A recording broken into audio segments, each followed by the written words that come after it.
Hey, Mystery Speed Shop, Jeep Shop. Got a little winter project going on here. The old Iron Duke's been doing pretty good. It's still got that knock. I think it might actually be something like the tensioner or one of these pulleys. Haven't even dug into it because there's nothing in the oil and it just runs great. Figured, if it was going to be a problem, it would let me know, and it hasn't. So I took it to UARI and did pretty good. You can see there's a little dent on the oil pan where I tried to go an alternate route and set the oil pan down on, well, the front tires kind of just slid off of the notch, and I set the oil pan down. There's another little dent right there by the drain plug. So I set it down on a rock and it dented the oil pan just a little bit. Now I've got 3 of these motors around, so I've got a couple of oil pans. Set this one up and kind of came up with this idea as a bash pan. This is A50, so it's less bendy than A36, which is your typical stuff. This is A36, 3/16. That's 1/4 inch. And yeah, it's gonna bolt to the oil pan rails here because there's no way that I could see to reasonably connect it to the frame. I've got steering over here, I've got exhaust over here, I've got a drive shaft over here that articulates and stuff. So I bought a mini starter for a mail truck, Grumman, which opens up a lot of room here for that 1/4 inch plate on this side. With the standard starter, which you can see over there in that pile of mess, the 1/4 inch actually wouldn't even clear. Clears like this. Now I haven't set this up. I just tacked this up, so I haven't set it up in there yet, but I'm about to. I'm going to go ahead and set it up in there and run some bolts in. For bolts, I decided to kind of change things around, because I'm going to need longer bolts. So I bought, that's washers. I bought socket head, and I bought a bunch of them. So those are 12 millimeter long, which is the stock length. There's another 12. More washers. Oh yeah, and here we go. These are 16 millimeter long to account for the 3/16 thickness of this rail. I decided to take the rail, all the way up there to kind of help with the pan distortion. On this side, I didn't have a thick enough piece of A36 to cut that contour, so it's just going to get that. So yeah, I'm just kind of hacking this thing together. I'm going to slide it up there, run some bolts in. The oil pan is still full of oil, so hopefully it's not up above that and I don't create a leak by pulling some of these bolts out. But I'm going to go ahead and try to jam this thing up in there. Ooh, and I just realized that there's no way I can get that flange up there without pulling the starter back down. Another interesting thing, these aftermarket starters have the lugs directly on the bottom, and it's a little close to the drive shaft. So I set it up, or I set the Jeep down with this tire on top of that block and jacked up that corner to try to bottom out the bump stop. I didn't get it bottomed out, but this never really came close enough to even be concerned about that. But either way, I made a little Delrin thumb screw, which is non-conductive. Yeah, man. I like it. So I got to finish up the weld on there, and then on the inside I'll probably put a little weld in with less feed to keep the weld really small. And then I also have some material here that you can see. I was gonna just do some quick little cuts. I figured I could use this as gusset material. Basically there and there. And once the starter is up in here, yeah, so like right there and right there, and a lot smaller than what I've got drawn on here. This is just the rough cut to get it so it'll fit in there, and obviously this angle. And then over here we've got, room for a gusset there, probably. It'll depend on the starter. So the gusset might end up on the starter side just being something really small, like that little corner, whatever will clear the starter. So I'll weld that stuff in there, and then yeah, all of this needs to be finished welded. I did this bend up at the top. You can see I don't have a brake, so I just took my DeWalt grinder through there until I could bend it, and then welded that full. And that's just to keep stuff from, just completely filling up in here. Drilled the hole so it'll drain the oil, and it'll probably splash over in there, but maybe not. We'll find out. So this is coming along pretty good. I just need to do some finish welding.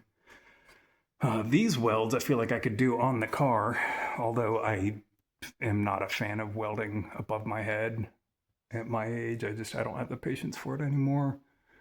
So what I'll do is I'll take this starter, bolt it back in place, just make sure that everything clears really good, which I'm confident it will, and then take it all back apart, pull this guy out, and start doing some finish welds.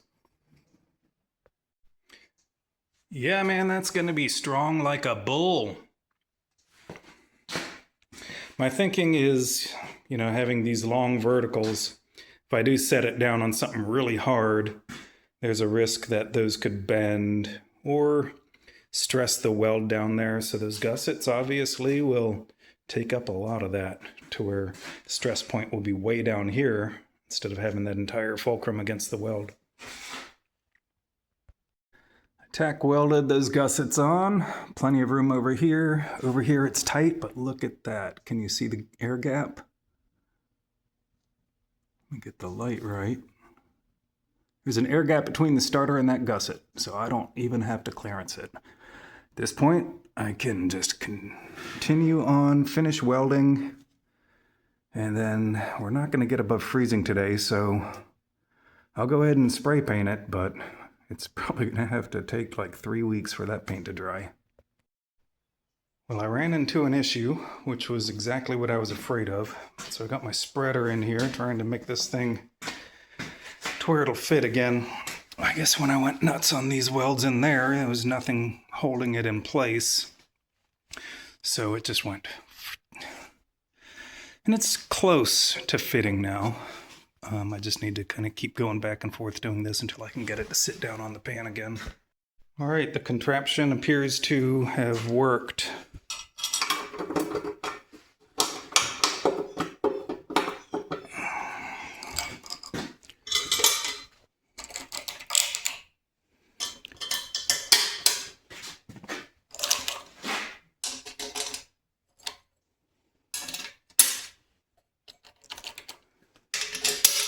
Okay, so I might have to drill some of these holes out now. It's getting there though. Most of them are going good. So this one here is a little weird.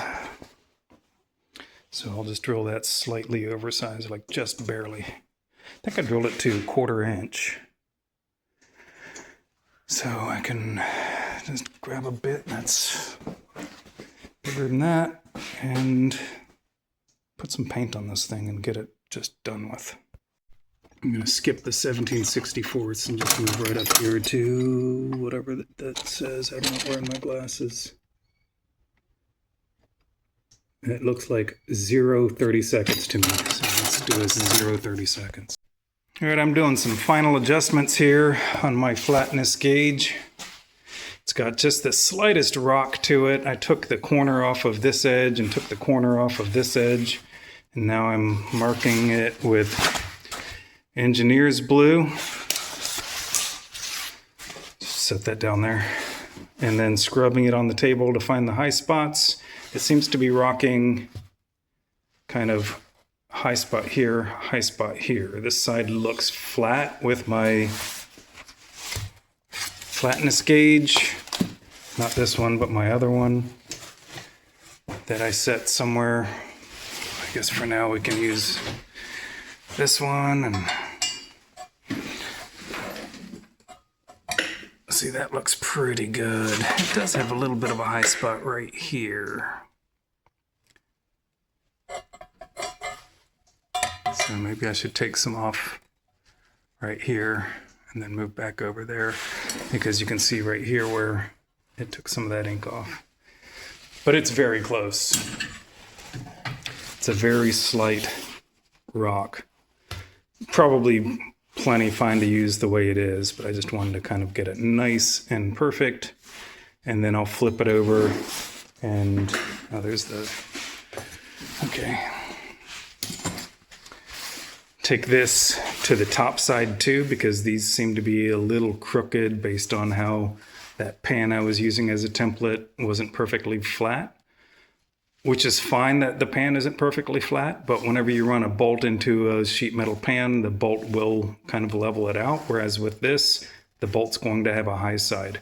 So I'm going to take the grinder tool and just try to make the top of these as flat as I can. Up here it doesn't matter so much because that can flex, but these three especially are at quite a bit of an angle to where the bolt head would grab on one side but not as well on the other. So that's what I'm doing, just some final adjustments, and then I'll shoot this with paint one more time and give it another couple of days to dry, and then bolt it up there, and this will be done. Well, the weather finally turned nice enough for me to get some paint on this thing and get it dry. I ended up making one modification. I cut this short. I did have it going all the way up here, but I didn't really see that being any benefit to the strength of this. And with it hanging out so far, the hole ended up being kind of off. So rather than slotting the hole a lot, I just cut it. Everything else is good. It's a little bit of a pinch, but you know, I am able to manage it pretty easily. So I'm going to look up the torque spec and give all these a click and then wrap this thing up. All right, well, I got that oil pan bash plate wrapped up. That project's out of the way, and I cranked this thing up, put it in the other garage bay. And unfortunately, the knocking that I've been ignoring, I think it's a lifter. It's apparently gotten worse. So I drove it around a little last night to see if when it warmed up, it would quiet down. It's just constant. So I'm gonna have to do something about that pretty soon, but I've got some things on the Falcon that I gotta get out of the way. I'm doing valve seals on it right now. Hopefully I can get that completed today. And then I'll get back on this and probably pop those lifters out and take them apart, inspect them, see if any of them are stuck, or at the very least take the rocker cover off and make sure that everything is up. But anyway, that's it for this video. Thanks for watching, and drive your Jeep.